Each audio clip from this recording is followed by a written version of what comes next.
Hello dear, this is Esther James again from NTR TV on Possibilities with Esther. It's a wonderful year, isn't it? I know I have not done much of a new program for this year, but I so much believe that last year was very, very productive, from possibilities, mindset to you at home. And I strongly believe that this year is going to be better than last year. If you are that person that thinks every year is a new beginning, well, it all depends on who, but we should also try to have a continuity mindset so that each time we begin something, we don't just drop it just because it's new year, you pick up from the scratch again. Well, as I said, it all depends on what exactly you are into. But for me, I feel every year should be a continuation of what you have started, because most times that is when the harvest begins. You don't plant a crop just when it's grow big, just because the rain or you've not tilled the soil very well, and then you just abandon it and then go back and start sowing another crop. It doesn't make sense, right? So we should also try to have that kind of mindset in some of the things we do in our life. As we know, Possibilities with Esther is a program designed to channel your mindset into the possibilities of life. And today, just as usual, I do have guests, and this guest is a friend. He's a founder. He's hardworking with a great mindset, all the way from Akwanga, Nigeria, a city in part of Nigeria. And why do we have him on Possibilities with Esther? We want to eat into his mindset. We want to hear his journey. Everyone has a story. Don't go anywhere as I introduce to you Mr. Shama Elisha, and also the CEO of IREP Africa. Nice to have you on this program for today, Mr. Elisha. The pleasure is really mine. The pleasure is really mine. Thank you so much. So tell us, what's up with Elisha? Can you tell our viewer more about you? I know you. I know what you're doing. I know you are into so many thing, but tell us something we could relate. Shama Elisha. Shama Elisha is a student in Turkey, Altinbaş University. I'm running my postgraduate studies in international relations. So far, so good. It's an awesome program. I hail from Akwanga, but I am from Moba local government of Nasarawa State, Nigeria. From the family of three. From a lovely family of three. I have two siblings, and then a lovely mother who is always there for us. That's and, nice. They're all doing far back, good at home. That's nice. Yeah. So what brought you to Turkey in particular? Like I said, studies. I came to Turkey to study. That's what brought me to Turkey. And how did you find about the studies? How did you find the school? Did you know about Turkey before you start? Why Turkey? You know, these are questions I'm so curious to know. Well, I never knew anything much about Turkey when I started my research on which of the countries I really need to go to, because I've been thinking of Canada, UK, and all that. But I later told myself that there are countries that are quiet, and then they're industrious. And then let me start thinking of using my brains. And I was like, okay, Turkey should be one of them. They're into exportation. They are doing a lot of things that I know it will add value to me. Instead of me just going to sit back and work for someone, I said, I need to be creative. I've always have this creative mindset. And then I just, should I say God? I don't know. Just directed me down here, and so far so good. I'm enjoying it. Right. So how did you, the school, how did you find it? Was it from the internet? Or a friend recommended it to you or something? No, I found it from the internet. Well, how was the process? Was it that difficult to? No, it wasn't. I just applied. After 2 or 3 days, my application came out, and I started my visa processes, and then just and I'm here. This is 1 year and 1 year plus here. 1 year 2 months here in Turkey. And you're doing very, very good. Actually, following what your activities, you're not just even studying. You've entered into the business, the industrial aspect of Turkey that you noticed. Learn more about exportation. You know, where I come from, we're not very good business people. We don't have this business mindset. So I really need to tell people out there that we need to start thinking of buying and selling, importation and exportation. So coming from that locality that even the world may not even know much about, but at least I want to see how I can be able to encourage, more especially the youths. Let us involve in a lot of things, more especially the business aspect. Which you're already doing so good. That's so nice. So tell us, what were you doing in Nigeria? How was your life, career? Were you doing business or something in Nigeria before you came to Turkey? Yes, I was into events. I was even into events. I was running a beauty pageant, and then street shows, and then aside my small business that was actually fetching me the coins, the block industry that I was actually pushing and all that. So basically, I was actually into that. Yeah. Before coming here. And you made mention of beauty pageants. Like, how were you doing it? Like, can you tell us more about it? Yeah, Face of Guru Window Blast. That is the name of the organization, Guru Window Blast. I needed to give young minds, most especially the ladies, you know, from the northern part of Nigeria where I come from. Women have not been given a lot of opportunities for them to explore. So I came up with that platform to see how I can be able to encourage a lot of women in terms of entrepreneurship, in terms of advocating for a girl-child education. Let them have this self-confidence in them. Let them believe in themselves. Let them see the world beyond that community where they come from. And then so far so good, we had 3 editions. Every year? Was it done every year? Yeah, it was done yearly. It was done yearly, in as much as there were a lot of challenges, but I never wanted to look at the challenging aspect of it. So I needed to look at the positivism. I needed to look at how far I can touch the lives of people in that same locality, most especially the lives of women, because in particular, I was keen about women. We need to give them voices, the platform where they need to stand on and then see the world beyond that cubicle. Sorry to call that place cubicle, but yes, we need to think outside the box. They need to feel confident in themselves as well. Yes. So that is just the major reasons why I came up with that beauty pageant. And how would you say you still go back to it, or now that you're back to Turkey, what happened to that vision? Is it still on? Yeah, the vision is on. We're building on it. Okay. We're building on it. We're trying to have a bigger coverage. Now, I'm not just looking at the women. I want to look at the youths in general. In general. Yes, because if I want to focus on the women, which is not really a very bad idea, because like I earlier said, that platform that we need to give them, it's really necessary. But then, if you check it, there are a lot of youths who do not really have that same platform. So if we keep focusing on the women alone, some might actually get derailed. And so we need to give them that platform where they need to have their own voices to be heard across the globe and all that. So since I'm in Turkey, I need to create that opportunity for them and for myself. For yourself as well. They said when you train someone, you're actually training yourself. Yeah, sure. It's not always about that other person. Like for me, I feel when I give you something, the feeling of the satisfaction comes also for myself as well. You understand? It's a mutual thing. So there's nothing like this person is just for this one. No. That's why most people sometimes they expect just because you're doing something good for them, so you owe them.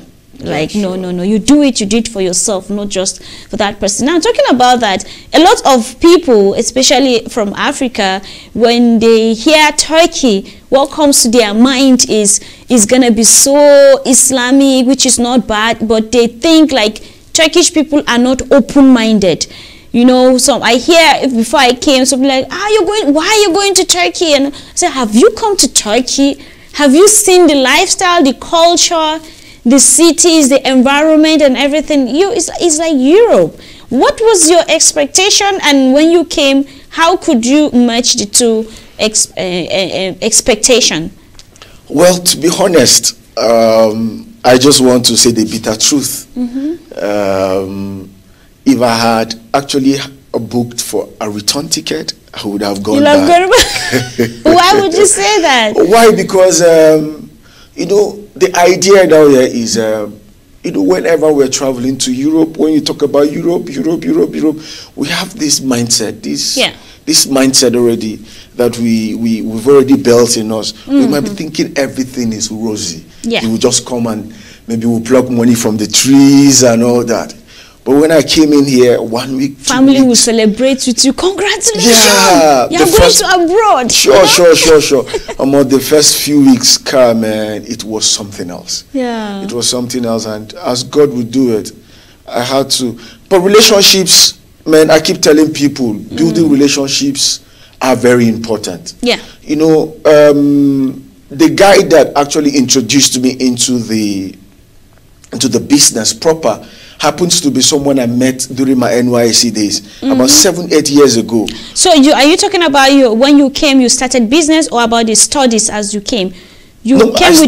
I started my school, but with the mindset I needed something to support myself while I was actually going online. So my mindset was, okay, it's going to be this rosy and all that. But when I came, it wasn't like that. Though classes were online, and then I was like, what will I do with the whole of the time you have, and bills from morning there to 7. My class begins at 7 p.m. So what will I do within that period of time? I know I started thinking, I started scouting. That was when I bumped into this young man, Onyeze. We served far back then in Akwa Ibom, and then we met. Wow, this is what he is actually doing. And then before I could know what's going on, man, I just key in. So I will advise people, whatsoever thing you're doing, let us try to build relationship, no matter how little it is. It's very important. You don't know who you meet with. Yes, don't know. Yeah. After NYC, we were in the same room.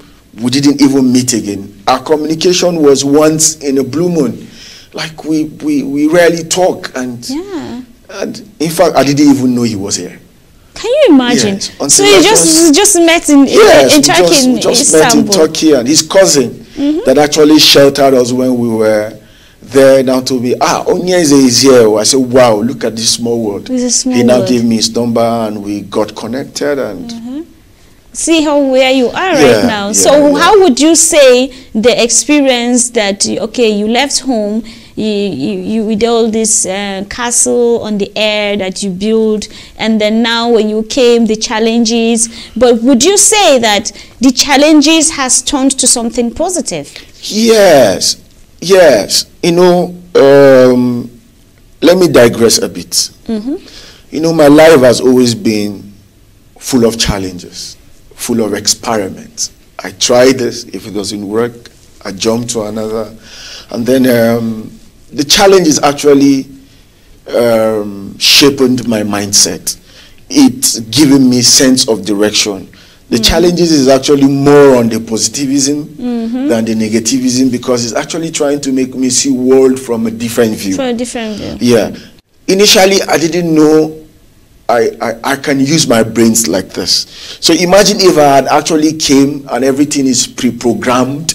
Maybe I came, I had a comfortable apartment, and I met buoyant friends who are not actually, who have been here and then they're enjoying life and all that. So I wouldn't have had this sense of direction. Yeah. I wouldn't have had this thought of actually bringing out, creating something out of nowhere.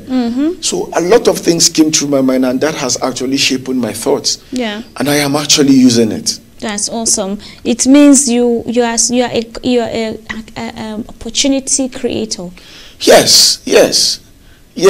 I keep telling people, 7 years out of school, having my BSc, and then without a white-collar job, and I've been surviving before coming here, then it has been my brains and God Almighty, and then with the prayers of my parents and my siblings, which they have been so wonderful. And yes, so I have to, and I've always been creative, and I know this is not just going to be the last stage. I feel this is just the beginning. Yeah, wonderful. You talk about challenges growing up. where how you had to struggle, studies and all those things. And then when you reflect back from the foundation, the challenges you've been through, and then when you look at the record you have set already, how do you feel? Who was that little boy? What was that little boy's dream? Well, I am actually fine. I am actually achieving my dreams. Let me start from the base. You see, when I started the race of life, everything was fine. When you say everything, in terms of studies, yeah, family, that's from education, finances. Yeah, everything was actually fine. You know, I had a caring father who was just shouldering every bit of responsibility. But at the point when he passed on, that was when I started seeing the reality of life. No support from anywhere aside some few friends, family members who could, very few, who could see. And man, I don't even know how to start digging into that story. Yeah. But truly, I wouldn't want to say the demise of my father or my late father was a very good thing, but that helped me to be a man. I was a boy to my father, drive him around, come back and all that. But when he passed on, and we got to realize that he was just a struggling man who loved his family so very much, not that he was actually that buoyant. Because when we check his payroll and all that, we got to realize that the man was actually receiving peanuts. But he could. His major priority was for us to attend the best universities in Nigeria, which, yes, I did attended one of the best universities in Nigeria, which is Babcock University. And I was wondering, how was he able to afford that with the meager peanuts he receives from the federal government? Man, when I saw his pay slip, till date, I keep shedding tears. Wow. Can I actually give my children this love I had from him? Kai, it has been my thought. It has been my heavy thoughts, like I earlier said. So when the man passed on, that was when I started seeing life from the reality of life. The reality of life. I had no father to say, I am going out, take stipends. And then, at the time I needed him the most, that was when he left us. Now, I felt he gave me that background where I need to pick up every challenges before he left. He saw me through school, and then after school, that was when he left. So, like, that's the time you wanted him to see what he has invested. Yes, yes, and then, yes. And, you know, quite unfortunate, my country doesn't really give us that environment for us to explore. Yeah. You need connections. Now, who know who? Yes, they need connections. And that was when I needed his connections the most. Yeah. And then when he passed on, he left with his connections. Only very few people could come around. A lot of promises that nobody could actually achieve at the end of the day. But if only these promises were achieved, truly, honestly speaking, I wouldn't have been here. I wouldn't have been achieving this dream. And then, though I am not there yet, I know I will be there. I will be there. Just like at least having a live session today here. Wow. It was something that I've never thought of. Wow. If anybody should tell me, Shama, you're coming to talk here and you're going to be in one of the most pronounced TV stations in Turkey that cut across Africa, man, I go tell that person saying I lie. That was a wonderful insight. Really, that was a wonderful insight. I picked something you said. When your father passed on, he passed on with his connection. Yes. But you see where you are now. Yes. There's another connection which you created, and also from God. Yes. Your mindset, your determination, your confidence, your belief, everything has opened another door. And I hope our viewers over there will not just sit down and be saying, because so-so person is not in my life, so-so person I do not have the connection, it means you will not be somewhere else. If you have been with us, you will hear his stories. It's really touching. And don't don't go anywhere. Mr. Sharma, I will come back to you after our commercial break, and then we'll pick on from this wonderful mindset of yours. Stay tuned there, our viewers. Do not go anywhere, because we have a lot to learn from this young man who is very, very determined in exactly what he wants. Stay tuned. We'll be right back.